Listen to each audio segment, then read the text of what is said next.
everybody. Welcome back to the Quantum Guide Show. My guest today is Jenna Pinkstone, and she is a guide of transformation who weaves anthropology, mysticism, and the magic of human design into a living tapestry of wisdom. Her journey took a fateful turn when she lost her younger brother to sudden suicide, a heartbreak that propelled her into exploring infinite energy and the unseen dimensions of reality. For the past decade, Jenna has walked alongside soul entrepreneurs, healers, and seekers, helping them decode both their businesses and their being.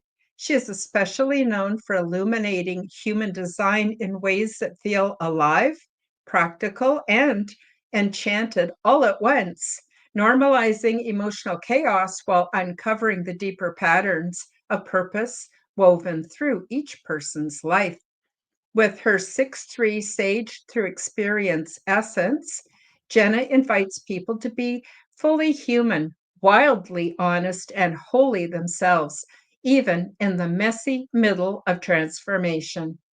Whether on stage in session or through story, she brings a touch of the whimsical and the epic, a reminder that we are all both students and magicians of this grand experiment of being human. All of the links are featured below in the description. Please do check me out, subscribe to my channels, leave me a comment, like my videos, and share my content with your friends. And of course, go on over to Jen's YouTube channel, and please do subscribe there as well and check out her website. So you can now join my YouTube and my Rumble channels to take advantage of my perks and help to support the show. So without further ado, I bring on Jen. Hi, Jen. So good to have you on the Quantum Guide Show. How you doing today? Hi, Karen. I'm really excited to be here. Thank you so much for having me. Oh, my pleasure, my pleasure. So I'm not really familiar with your process, so I'm just really excited to hear all about it today. And I'm wondering if it isn't too painful, can we go back to how you got started in what you do? Absolutely. So, I've been doing the work that I do for about 10 years now. And thank you for that beautiful introduction. It tugged at my heartstrings, to be honest with you. I felt the warmth and I felt the love that as you kind of like took me back for a moment. And I think that most of us that get into this work, we don't really intend to from the get-go. It's something that we feel thrust into. It's something that we feel called to.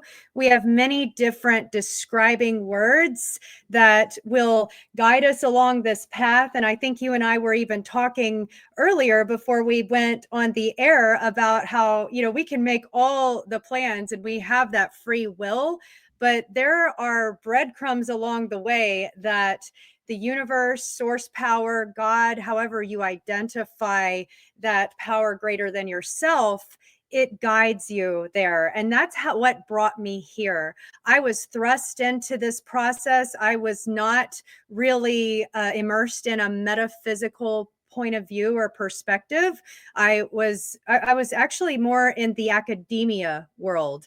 I have my anthropology degree that kind of like started me on my process, so to speak. And really, I only entered there because of my love of humans. I've always been fascinated with humans. I've always had a deep intrigue about, human cultures, human language, all of these things. And honestly, though, after I finished my undergrad work, I didn't feel called to explore it further on that route. And so life took over at that point. I got married, I had children. I did kind of the normal muggle thing out in the 3D world, getting a job 9 to 5. And that absolutely did not work for me. There was nothing about that resonated, but I was doing what I thought I needed to be doing, as many people do. And as you mentioned in the intro, when my younger brother succumbed to suicide, that thrust me into a deep, dark night of the soul where I started to wonder where he went. And Mhm. it's not raised in with any kind of religion or anything. I was kind of raised to worship at the altar of science and education more than anything spiritual. But my road became something that was very different from other people in my family at that Mhm. point. And human design, after multiple years of working with these soulpreneurs, these incredible guides and psychic intuitives who really helped me to open my own awareness of my own extrasensory abilities and gifts and intuitions and insights, working closely with them I started as a virtual assistant. I kind of moved into a life coaching tract, and human design has been kind of let's call it the tool that marries all of the other tools together that I've been using thus far, that really gives that precision of insight of how it all works into this greater fabric, into this greater tapestry, if you will, of the bigger picture. Mhm, mhm. That's really interesting. I was brought up, I had been involved in several different churches. All of them were of the Christian, religions, and pretty much they all taught that suicide is unforgivable and you can't ever go to heaven. But then when I had my angelic experience, the reason I had my angelic experience, they came to minister to me because I was on the verge of offing myself. And they Mm, told me we have exit points in our life that we can take if we want to, and it's never unforgivable. It's an act of compassion that these exit points are provided if we absolutely feel there's no other option. And it was at that point that I realized that as far as the spiritual realms, and please, if you disagree, please feel completely free to disagree with me, Jen, because this is not all about what I believe. We're putting it all together, taking a look at things here. But I got the distinct message that we are loved no matter what we do. And that might sound a little bit too unconditional, but it was true for me. And when I found out that I was loved and that there were beings in the spiritual realms who cared about me and my pain, personally knew of me, it just completely opened up my life in a different direction. Please feel free to talk about your feelings on this, and please, as I mentioned, feel free to disagree if you want to. no, I completely resonate with what you just said, Karen, about the exit points. I see these as thin areas in the veil in between this world and the next. And something that has really, to be perfectly honest with you, my brother and I, we've become closer since his passing, since his transition from his body when he was my brother than we ever were when he was alive. And Oh, it yeah. resonates so deeply. I mean, my mother, she actually, and I told you, my family is not spiritual. In fact, there's quite a few atheists among us that don't believe in anything.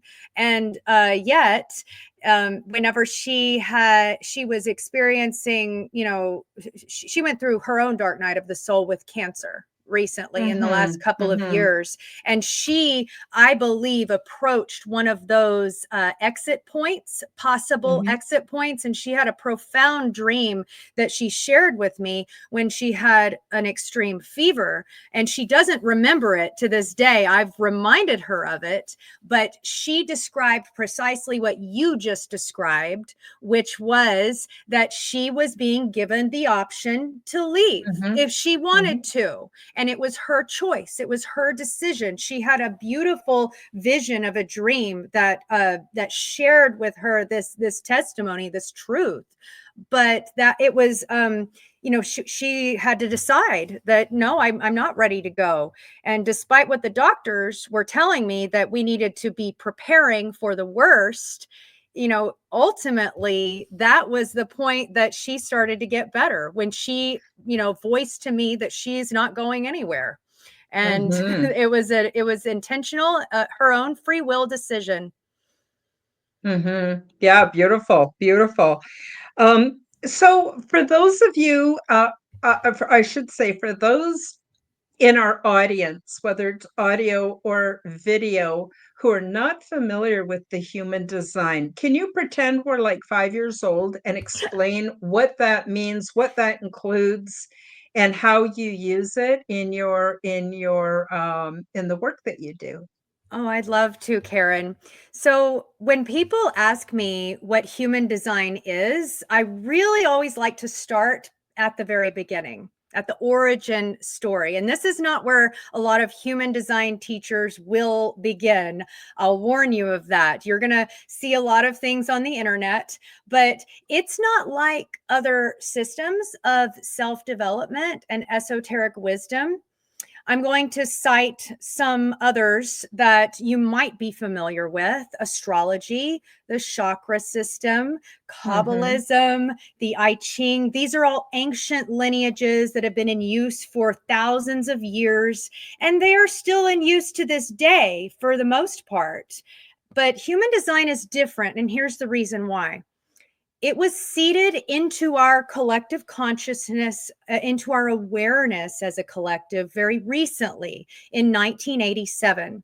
And that was right after supernova 1987A lit up our skies, the brightest stellar event in 400 years and the closest proximity to Earth ever recorded. You can look that up. And a supernova, for those who don't know, is the death of a star system. It's like the death cry, and it puts off this almost an amazing fireworks show whenever it's viewed by telescope. But like Shiva's cosmic dance, destruction always births new creation in its wake. And in that moment, human design was born into our collective consciousness as a blueprint for a very new era here on planet Earth. And what's amazing about it is that it incorporates all of these other systems, all of these other modalities that I listed. They are all very interconnected into a singular system of how energy works. And at the same time, as when supernova 1987A was igniting our skies, a man named Ra Uru Hu, formerly known as Alan Krakauer, who changed his name after he received this transmission, but he had an 8-day encounter with a very mysterious entity that he called the Voice.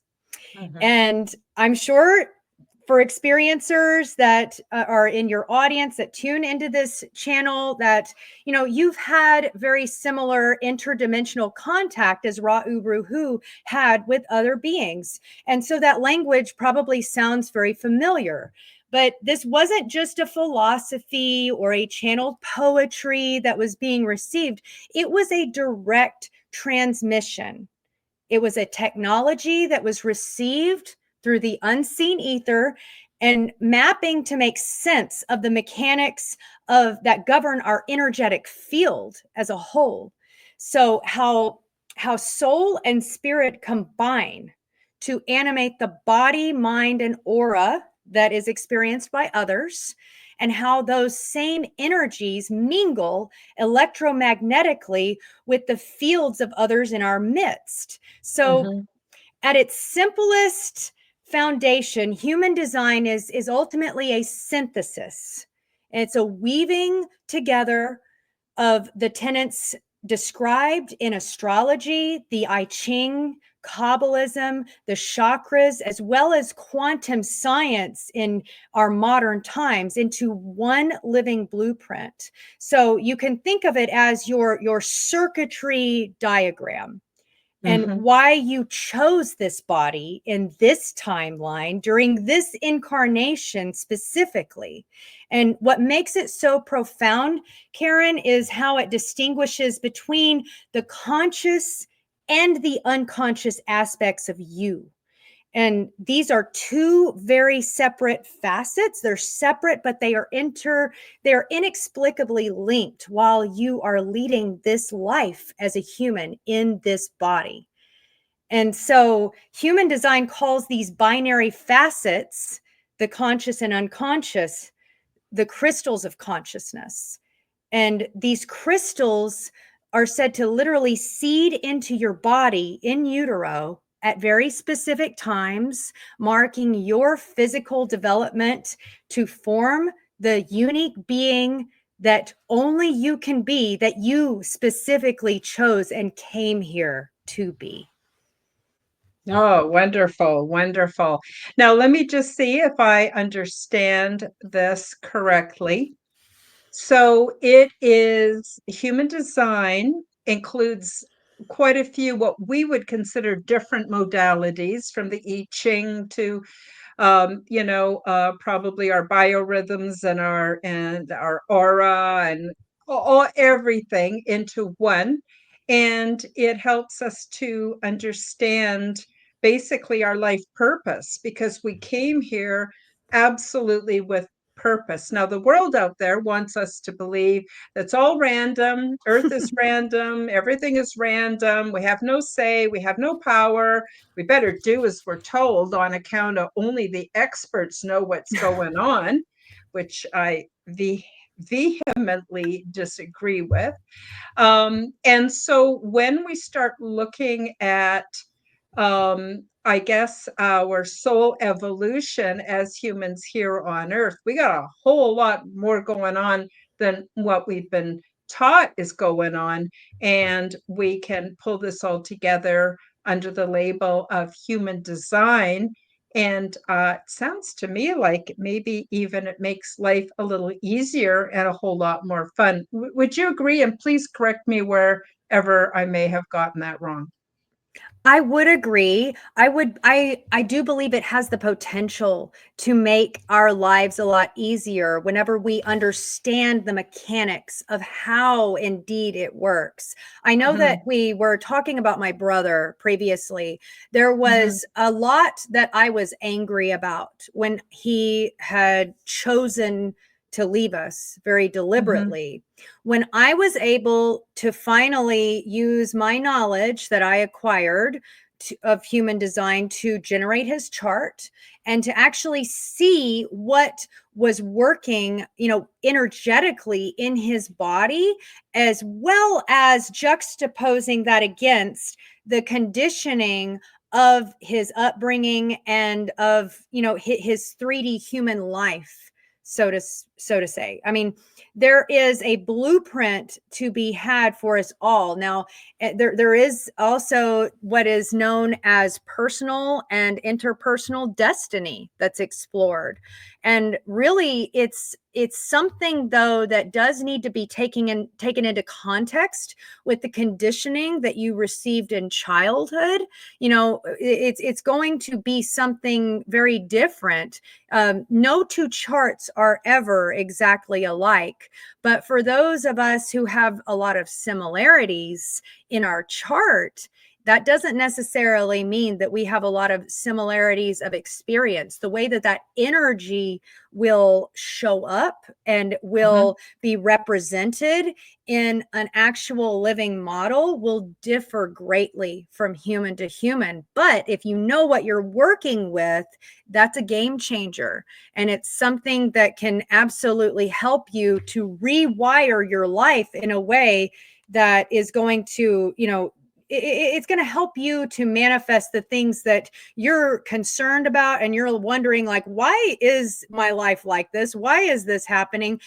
Human design has the ability to give you those aha moments about, like, Hmm. okay, that's why this isn't working for me, but it works for so and so. You see, Hmm. like, they're Hmm. working with a different energy palette than you, Hmm. essentially.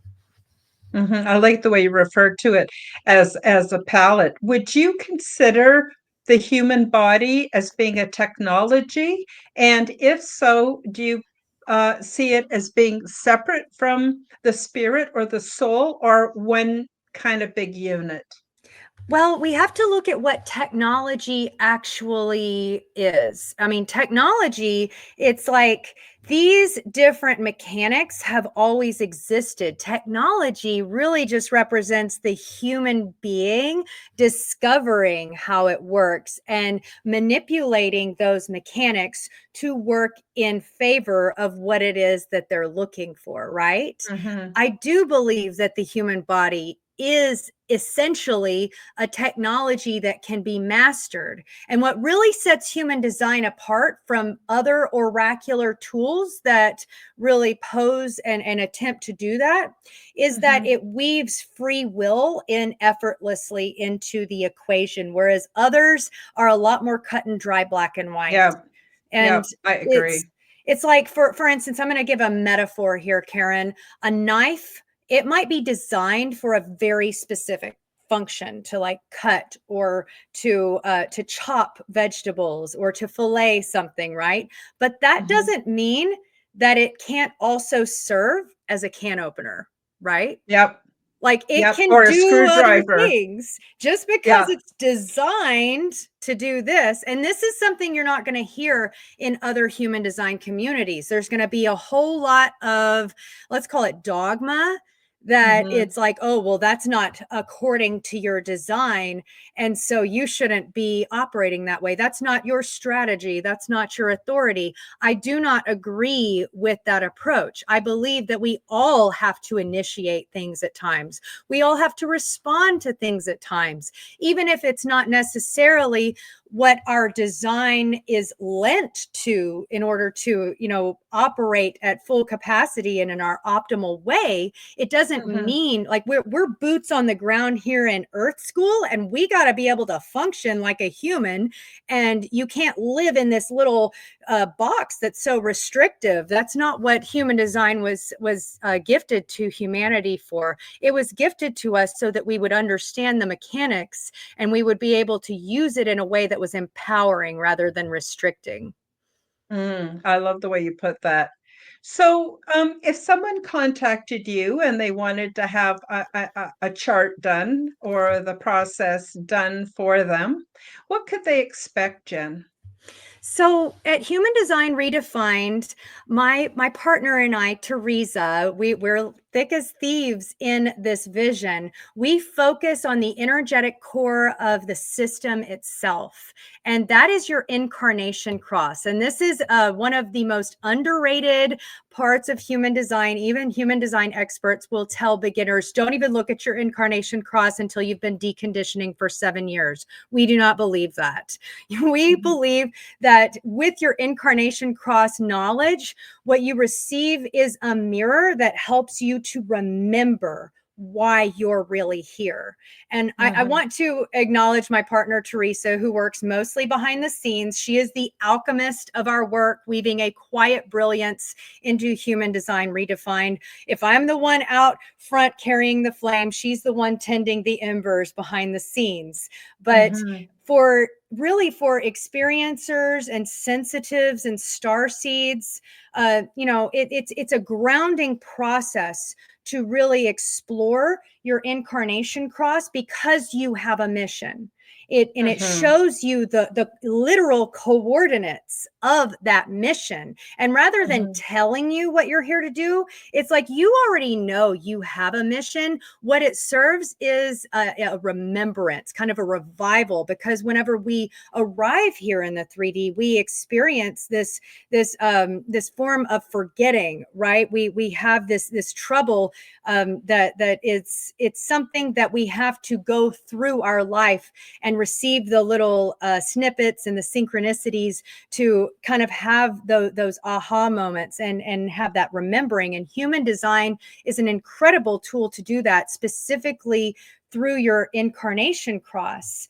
And so the incarnation cross, we developed, Teresa and I, a purpose gateway report.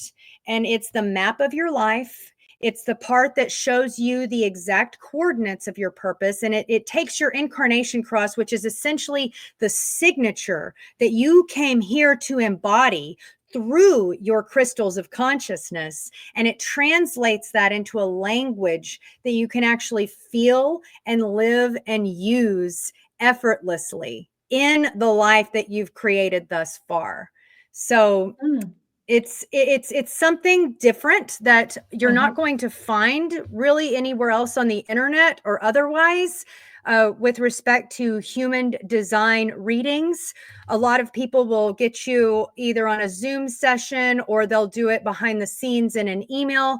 They'll send you a reading of what their interpretation of your energy is in the sequencing of your chart. And it's not that we're not giving you information and knowledge about that. It's really just giving you a context about your destiny, specifically about what your chart says in your crystals of consciousness. And that destiny is something that you can apply to the life that you've led so far, as well as the life that your future self intends to lead. And it will help you to connect those dots. Nice, nice. Now, what kind of information do you ask people for? Do you need their birth date? Do you need their favorite color? What kind of information would people bring to the table if they were going to have a session with you? So, three items that you need to get your chart generated. One is your birth date, one is your birth location, and a third one that some people have issue with is their birth time. I know Mm, that there's a lot of people in other countries that, it's not standard practice for them to cite that on the birth certificate. And so what I've done with my one-to-one clients with this is a lot of really all of my clients, they're all intuitives. They are all in contact and in connection with their extrasensory selves. And so what we do is, if they don't have their precise birth time, I will generate a chart at noon and a chart at midnight. And if they have any kind of intuitive hits about it's near this time, or if maybe family members said it was in the evening versus the morning, we kind of whittle it down, and mhm, I give them some guidance about what will change in their chart based on this time versus that time. And we really clue in, especially if they're a generator like myself, and mhm, we really tap into that sacral knowing that gives that duality response of uh-huh and uh-uh. And we mhm. really fine tune that knowing of the time that resonates, so that we can get we can get a chart that feels sound with integrity for them. Wonderful, wonderful. I just want to take a minute to recognize the people that have joined us in the live chat, Jenna, and then we'll come back to this wonderful subject. I want to say hi to Denise. Denise is a faithful supporter of this channel with her physical monetary donations, but also she's the moderator, so she keeps everything ship shape in the live chat. And she's been absolutely amazing showing up show after show after show to help me out. So, Denise, just want to say hi and love you very much. And I also want to say hi to Helena, who is from Sweden, and she makes the time to come and watch pretty much all my shows. Tennessee, Kentucky, Bigfoot was on last week. So if you haven't seen the show that I did with Jim and his son Matt, please do check out my channel and watch the show, watch the replay. It's full of so much wonderful information. And we also have Melinda on today.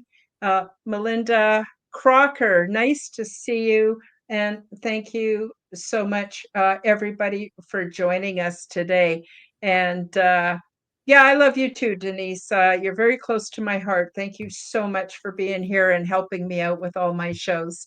So I just wanted to take a minute to say hi to everybody because they make the effort to be here week after week. It's wonderful. We've become a community. I would say a community of love where we support each other. There's rare, I think only once have we ever had a troublemaker on here. And yeah, it's been great. Really enhances the show, not just for us, but also for the viewers and the listeners. So thank you, everybody, so much. So we're at about halftime, Jen. I'm wondering where you'd like to go next, because I know you've got so much that you want to share with us. Well, I would first of all, I just want to say that I can feel the good vibes rippling through the ether, Karen. Like your platform is amazing, and I'm really I just I'm so blessed to be here right now. Oh, my pleasure. Absolutely my pleasure. I love your energy. We've corresponded a bit through Facebook, and it was funny, you contacted me to be on your show and I contacted you to be on my show. We got that finally sorted out, and eventually in the upcoming weeks I hope to be on your show and I get to talk about my book and stuff. But today this is all about you. So please feel free to take us in any direction you like, and you're more than welcome to be here, and you're more than welcome to come back as Thank well. you. Thank you, Karen. So much love. I appreciate that. So, I want to take this in a different direction that's very near and dear to my heart with respect to human design and its validity and why and I believe that we'll be talking about this on my channel eventually because that's what really caught my eye. And so I'm curious if this is going to spur any dendrites to connect for you, Karen, because I know that your work is very sacred too, and I'm really looking forward to connect the dots. But just as each of us has a very personal design, the earth itself moves itself as its own individual through design cycles, and these are called global cycles. Mm-hmm. And what I love about this is how everything in the universe. I'm curious if you agree that everything is truly scalar in Mm-hmm. how it I agree. relates to one another. Mm-hmm. Yeah, it's exactly like that with these global cycles. And with respect to certain people are born under a cross, under an incarnation cross, that mirrors these cycles. Okay. Mm-hmm. And Mm-hmm. I won't get too much into the jargon of that. If you purchase our human design purpose gateway report, it will go into depth on the different cross types in great detail. Mm-hmm. But what I'll say about these global cycles is that they are long epics that shape the institutions and the relationships that we have here, and even the way that consciousness itself organizes on this planet. And what's really amazing is that we are now at this time standing at the edge of one of the greatest shifts in human history. I think Mm-hmm. most will agree that things are changing out there. There's a lot Mm-hmm. of flux happening. And that's actually by design. It's not a mistake. The cycle that we've lived in for over 400 years is currently ending, and in 2027 a new one will begin. And this isn't an abstract, it's already reshaping how we work, connect, and orient to truth and authority. And the Mm-hmm. last global cycle in the global consciousness program, as it's referred to in human design lore, the last global cycle began in 1615. And what followed that time were revolutions across continents and movements Mm-hmm. that built institutions like the church, government, academia to serve the collective in a very different way. Would you agree? Oh yeah, absolutely. And that was known, what we moved into in 1615 that we're still in at the very end of, that was known as the cross of planning. It was the building up of institutions into these great grand umbrellas to kind of serve the whole and maybe at times sacrifice the needs of the few. But today, those same institutions, I think you'll notice, they're crumbling actively. They've run Mm-hmm. their course, and what's emerging now is a new era centered on the individual. There's different quadrants of circuitry in these cycles, and each individual person is born in a different quadrant, much like these cycles are representative of these quadrants. And So one of the quadrants is individualism, and that's the Mm-hmm. one that we're actually moving into. We're moving closer to that, I'll say, in the cross of the sleeping phoenix that will begin in 2027, and it will be the start of the newest global cycle on Earth for the next 400 plus years. So I mean, and if you and your viewers can feel it, that to me is resonance, and it's validating. I think that most of us can feel these shifts happening, and I imagine that you've seen it through your own lens of perspective, Karen, and as well as your audience, the way that old structures are falling apart around us, and they're making way for something entirely new, and we don't really know what that's going to look like yet. Mm-hmm. Mm-hmm. Yeah, I totally see it. In fact, I did a podcast not too long ago. I had been watching a bunch of, this is how spirit works for me. I'll watch really seemingly unrelated videos, sometimes by podcasters I have never even heard of. They just come up in my feed, they look interesting, and I watch them. But it doesn't take long for me to put two and two together, where I see how they're all um, how they all complement each other. So I've been watching My Lunch Break, and the guy does a wonderful job talking about how our history has been hidden, resets, things like that. Then I also watch different podcasts that are all about the cycles and changes on Earth, that's evidence, and also evidence of different eras, but more than that. For instance, back when all the monolithic sites were built all over the world, pyramids, even under mountains, even deep within the sea. And the latest thing that's really cool is they have found all these canals underneath the Pacific Ocean. And they're hundreds of miles long, and they're all connected. Nobody knew they were there before.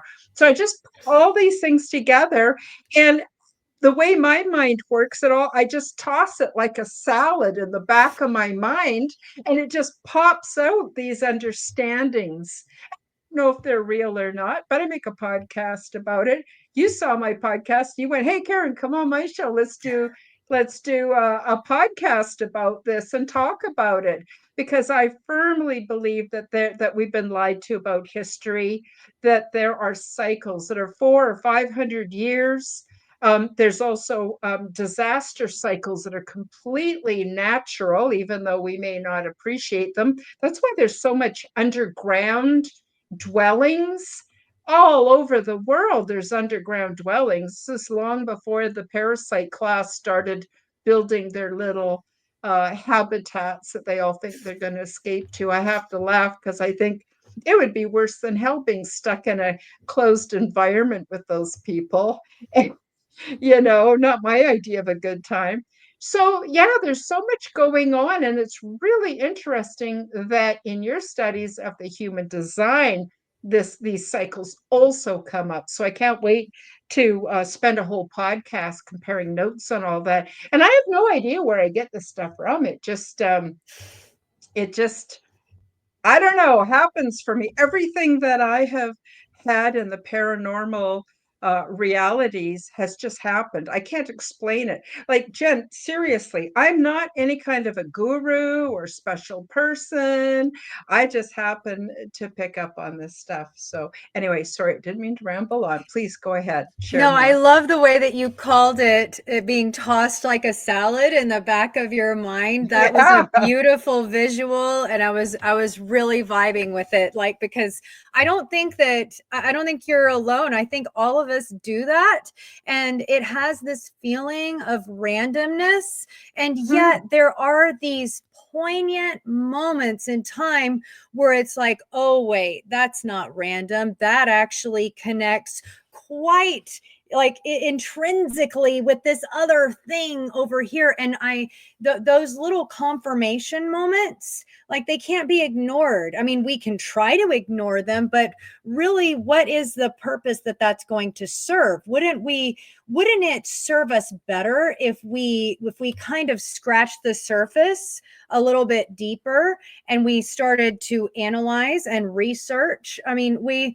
I think that a lot of us who do this work, Karen, we've, especially coming from a background like mine in academia, we've been labeled as like woo woo crazy people that don't know what we're talking about. And I really think that, this is one of my purposes on planet Earth, is to set that wrong correct again, because you Mhm. don't need to be instilled in an institution that allows for no creative thought, allows for no deviation from these status quos and these deeply ingrained paradigms that are oftentimes incorrect. You don't Mhm. need instilling into those institutions in order to use the technology that is your body, that you were gifted with, to come here and live out this life. And we are all these divine creatures that have these capabilities to discern and to connect. And there's no element of, oh well, you have these degrees behind your name. Oftentimes whenever I see people that are touting those as relevant to the Mhm. conversation, those, that's a crumbling foundation that's not really bolstering up any argument that is that's from real lived experience, that's from Mhm. actually encountering and and encountering that experience, that's going to give you those little confirmations. I want to hear the stories of what you've actually encountered that tells you this is true. And I want to have a Mhm. conversation about that, not so much about your long list of degrees and how long you studied under so and so at whatever institution. That's of no consequence to me. No, I agree 100%. I found when I was going to university, at the bachelor level, I just had to learn everything and spit it out exactly as it was in my textbook in order for me to pass the exam, in order for me to then graduate. And when we graduated, it's kind of like an illusion where they treat you like you're now some kind of honorable person. Meanwhile, years later, I find out this is all, Rothschild and different, what I call the parasite class, how they have engineered all these. It doesn't matter what really, whether you're taking anthropology or biology or chemistry or something else, it's all been orchestrated as a false reality. So we learn this false reality, we bring it out into our life, and then we're rewarded by some kind of special status because we have passed the test. Meanwhile, my biggest shock was to find out it was all crap and all debatable. Pardon me for being so blunt, and all debatable, very debatable, and if not downright wrong. And then there's all these people that go, oh, yes, I'm hoity toity because I have, a master's degree in this and that. That doesn't mean anything. And besides that, it doesn't say anything about how you treat yourself or treat others. If you're a shitty person, who cares how many degrees you have? Pardon me for labeling people shitty, but I have met some shitty people. I don't know if you all out there have as well. So anyway, I don't mean to take it off too far, but I want to, we got about 15 minutes left. What I'd really love is for you to talk to those who are concerned. Many people, especially since 2020, have had their paradigm completely blasted open. They don't know who to trust anymore.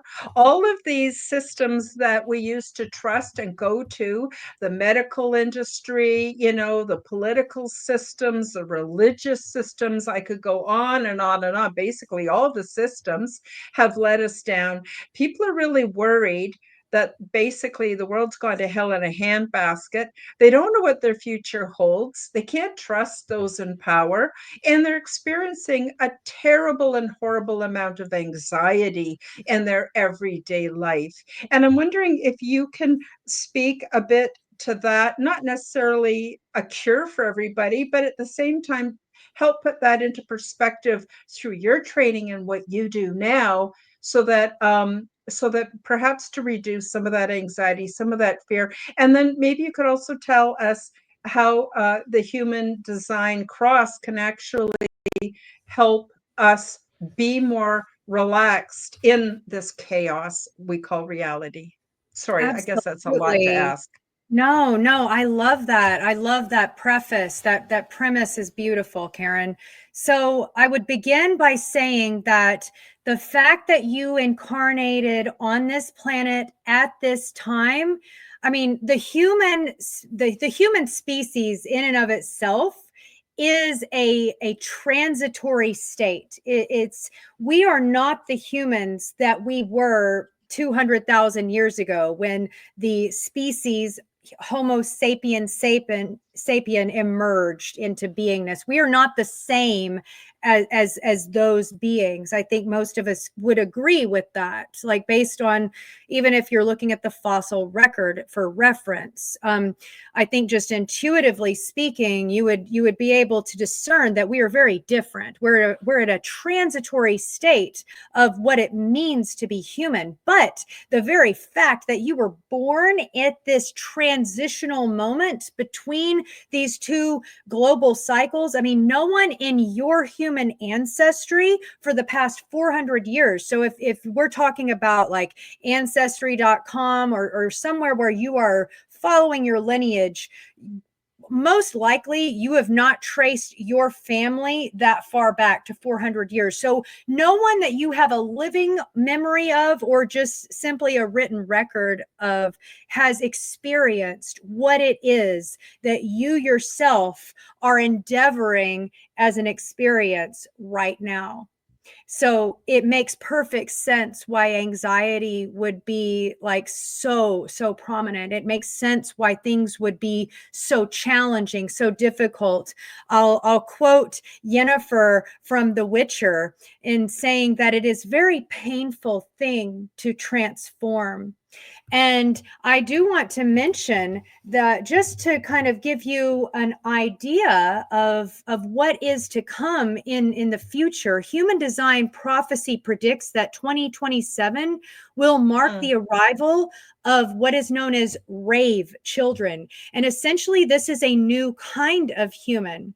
And from my background in anthropology, that isn't so far fetched. Like we were a distinct form of Homo sapiens sapien. We are a different type. We're kind of in this transitional state right now where we're at. We're not what we were, but we're not yet what we are destined to become. To become. Mm-hmm. Yes, and it's something that we're in the midst of right now, and it's very sacred and it's very potent. And this is where human design becomes a priceless commodity for us because it doesn't just map collective cycles. It doesn't just tell you your type, authority, and strategy for how to run your business or how to meet the romance of your dreams, like how it's being touted out there as like the new fad diet or something. But it shows you how to anchor in your personal design in the midst of this great transitory state of the human being. So you're not swept into fear or uncertainty. And we all arrive in that state of amnesia on Earth. And that's exactly why we created that Purpose Gateway report that you can get on our website at humandesignredefined.com. And it will provide you this map of your life, and you will be able to view it through the lens that you have already lived. But it will help you to connect those dots, and it will help you to see kind of the formations of maybe some of the obscurities that have really thrown you for a loop in this life, because we all need a little bit of guidance. And really tapping into that technology that we've recently discovered since human design was gifted to humanity. I mean, that's what it's all about. And it's here for you to use for your own greater good. Wonderful. Now, there's quite a few different people out there talking about 2027. I don't know if you're familiar with Chris Bledsoe, and he sees the orbs. He says that they are angelic, and they have given him spring of 2027 is where we're going to have a huge shift. There's Jason Brashears from Archaics. His timing is a little bit longer than that, but a process can start in one generation and not be fully activated sometimes until a second generation. So we might all kind of have pieces of the puzzle and be right. But what's interesting is I've seen quite a few different shows that support, and it's going to come sooner than we think. We're used to things changing quite slowly, although I guess they're getting pretty fast since the invention of the cell phone. Things have been really coming upon us very quickly. But it's very interesting. I also believe, first of all, I want to say that in my personal life, I completely have faith in humanity. I think we're going to pull through this. We're going to shine like bright stars. We're going to pull it all together. We're going to create what may be called heaven on earth, a paradise for all of us. There's no reason why we can't do that. So I'm just wondering if you can tell us a little bit before we start to close out about what to expect from um, the next passage of time, the next cycle, what's coming, and what can we look forward to, and also maybe if there's a few challenges in there, you could let us know too. Sure. I mean, I love that you mentioned Chris Bledsoe. That is perfect confirmation for me. When I learned about his story, I was like, "Oh my Lanta, this is it." Like this is one of those synchronistic moments where like he was talking, he was given that information too. He never met Ra Uru Hu. He did it, he doesn't he was kind of like me where he was like thrust into this whole experience, and it was like it was disorienting and it was crazy and it totally uprooted his life in crazy ways, but it was absolutely his human purpose, right? And I think Mm-hmm. that's something that we can really all of us look forward to if we really anchor into what it is that we came here to do. It's not going to be easy. We're transforming actively. That's not an easy process, but I'm going to use Chris Bledsoe as kind of an analogy here. I mean, he went through a lot of turmoil. He went through a lot of pain. He nearly lost his whole life, his whole family, his Yep. health, his life. Everything was on the rocks for a while. But if we anchor into what we know we're here to do, and we stay the course, and we stay, I don't want to say hopeful, but we stay optimistic that we know this is what's intended. We know that we came here for this purpose. It's like once you reach that precipice, once you reach that threshold of pulling those dreams and visions into 3D reality, and you see it actually take form, it makes it all worth it. And that's what we hold out for. And in 2027, what I'll say about that is that we've been experiencing these changes and these shifts for years, I would say. I mean, this is it's not going to flip on like a light switch, the new global cycle. It is a transitional process in and of itself, leading up to that point, and there will still be remnants and echoes of the previous paradigm after 2027 has occurred, right? It's going to be Mm-hmm. kind of this weaving of two paradigms during our lifetime, which is challenging. That's a difficult thing to hold and be present for, but it's Mm-hmm. also quite spectacular if you think about Mm-hmm. it. If you look at it Mm-hmm. from that perspective, that like who else gets to do this? Like Mm-hmm. if you're like me and you really like these timepieces of human historical accounts of what people went through under different circumstances, like imagine yourself in that kind of a platform. Like, who gets to do this? How incredibly special we all are to be simultaneously experiencing this incredible epic shift of such extreme proportions. I mean, what we Mhm. signed up for was what it was a tall order, but I do believe it's going to pay off in the end. I would agree. I see it as being a bit like an Argyle sock pattern. An Argyle sock pattern has goes from a low point up to a peak and back down. But before it comes all the way down, there's another one starting, and it takes you up, and then it starts to bring you down, and then another one starts before it goes down. I don't know if you guys Like know a what an new Argyle. direction of the Yeah, pattern. yeah, Okay. and it's really cool. That's how I see it too. So we got about 5 minutes left, Jenna. What I'd love is if you have any thing that you wanted to talk about that you didn't get a chance to, and especially where people can reach you. Now, the links are below in the description, but also if you want to say them, because a lot of people will be listening to this on audio.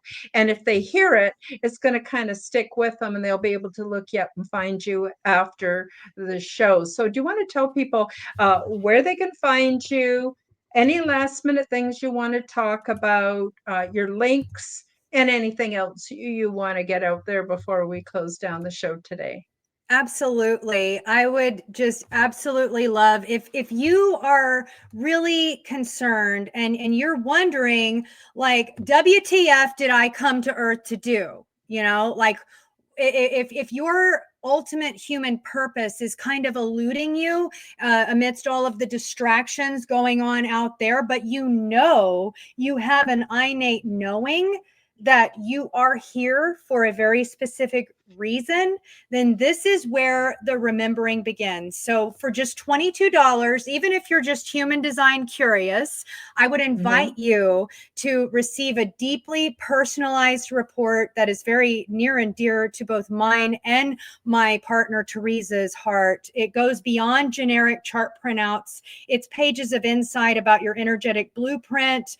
They are highlighted, they are hoisted up to the center, and most importantly, the unique purpose that you came here to fulfill as a human being is showcased in a way that feels mystical. This is a mystical experience, is it not? But it's also a practical roadmap for you to tune into and begin your remembering process and begin connecting the dots. And I'd like to invite the audience to think of it as breadcrumbs of remembrance, guiding you back to the true path and helping you to create the success and fulfillment that you envision for your life on your own terms. So, yes, you can grab your personalized purpose gateway report at humandesignredefined.com. And I will end by saying that you won't find this human design purpose work with this level of depth and clarity and resonance that we have poured into it anywhere else.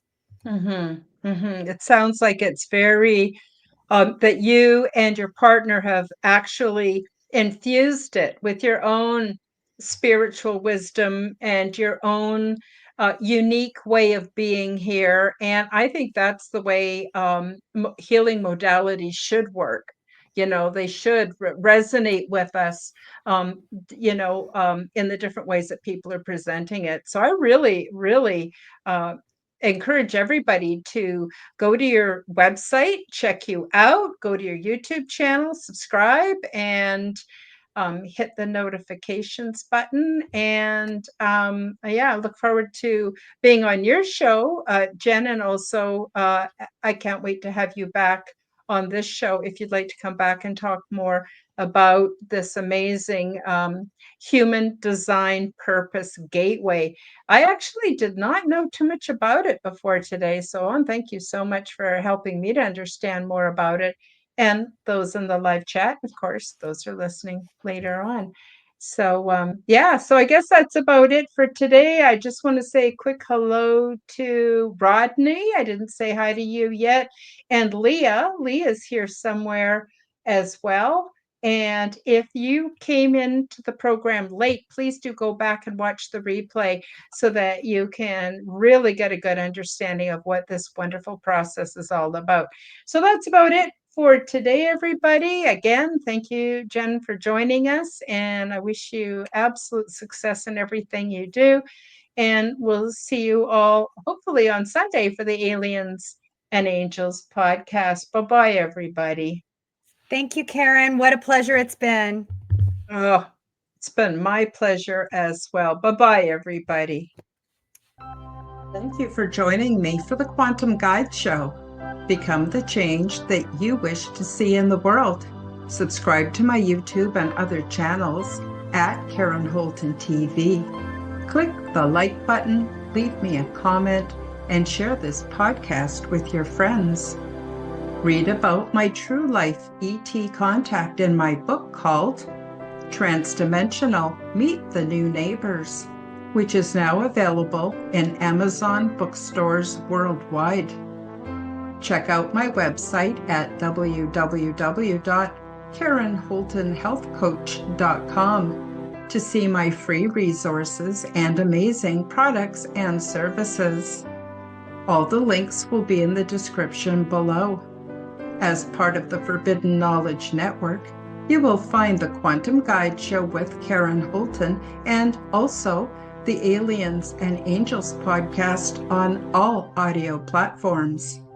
Until next time, keep up the good work.